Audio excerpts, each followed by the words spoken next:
ہوتا ہے ناف سے لے کر گھٹنے کے نیچے تک اس کا پردہ کرنا ہوتا ہے. کیا کرنا ہوتا ہے؟ پردہ کرنا ہوتا ہے. پردے کا مطلب کیا ہوتا ہے؟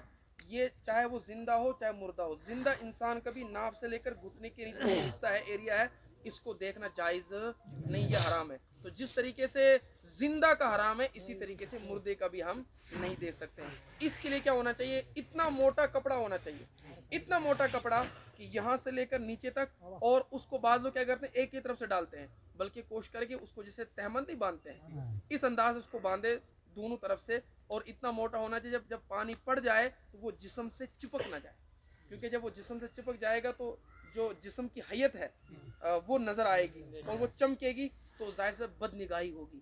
اور ہم تو سوچ رہے ہیں کہ ہم ثواب کا کام کر رہے ہیں, ہم کیا سوچ رہے ہیں؟ غسل والے کہیں ثواب کا کام, لیکن پورے اگر اس کی بد نگاہی ہوتی رہی تو آپ گنہگار ہوتے رہے. گئے تھے ثواب کمانے کے لیے, ہمیں علم نہیں تھا, آئے گناہ کے لیے. اس لیے کپڑا اتنا, اب اس میں ہوتا کالا کپڑا. کالا کپڑا کوئی شرط یا فرض یا واجب نہیں ہے مردے کو غسل میں کالا ہو, نہیں. کالے کا مطلب یہ ہے کہ سفید بھی ہو سکتا ہے, لیکن ہونا کیا چاہیے؟ موٹا. اتنا موٹا ہونا چاہیے. بعض لوگ کہتے ہیں نہیں غسل میں ہونا چاہیے کالا. یہاں پر کالا میٹر نہیں کرتا, میٹر یہاں پر اتنا کپڑا موٹا ہونا چاہیے, خواہ وہ سفید ہی کیوں نہ ہو. کفن کے علاوہ جو کفن ہوتا ہے وہ کفن پتلا ہوتا ہے, وہ غسل میں نہیں لگے گا. تو موٹا کپڑا ہونا چاہیے جو ہمارا اس کو پورے کو ڈھانپ سکے, اور اس کا جو حیت ہے وہ جسم ہے وہ نظر نہ آئے. تو یہ ایک مسئلہ ہو گیا کس کے تعلق سے؟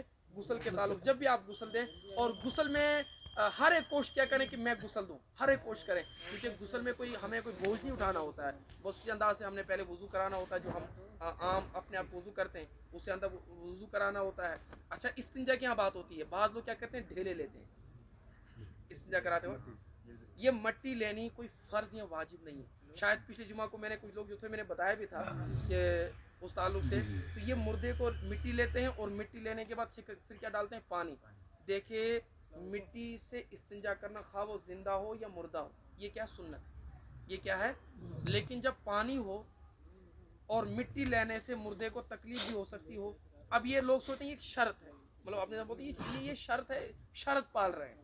تو شرط نہیں پالنی ہے, اس کی ضرورت نہیں ہوتی. اب مٹی لے لیں گے آپ, جہاں پر وہ تختہ ہے تختے پر مٹی پڑ جائے گی, پھر پانی ڈالنا, کیونکہ وہ بھی فضول خرچی ہو جائے گی. اور کبھی کبھی ایسا ہوتا ہے مٹی لے کر وہ کوئی ڈھیلا سخت ہوتا ہے, میت کو جب ہم صاف کریں گے تو اس کو بھی تکلیف کا اندیشہ ہے. اس لیے یہ مٹی کوئی فرض یا واجب نہیں ہے. پانی ہے, بس پانی سے وہ دستانہ ہاتھ پہ لگا کے آپ استنجا کر دیں آرام سے, جس انداز سے استنجا کرتے ہیں. تو اس میں مٹی لینا بھی کوئی ضروری لے, اگر کوئی لیتا ہے تو کوئی گناہ بھی نہیں ہے, لیکن کوئی ضروری نہیں ہے. تو غسل کرنا بھی کوئی مشکل نہیں ہے, تو مٹی لینا کوئی ضروری نہیں ہے. اور کپڑے کا ہمیں دھیان رکھنا چاہیے, کپڑا اتنا موٹا ہونا چاہیے جس سے میت کا پورا جسم جو ہے وہ ڈھک جائے اور اس کی حیتیں نظر نہ آئے. اللہ رب العالمین ہمیں زیادہ عمل کرنے کی توفیق عطا فرمائے. آج جمعہ بھی ہے, وقت بھی کی قلت ہے, نماز جمعہ بھی ادا کرنی ہے, تو ہم دعا کرتے ہیں کہ مولا شاہ صاحب کے والد صاحب مولا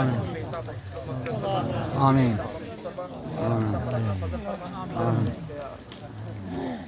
لا الہ الا اللہ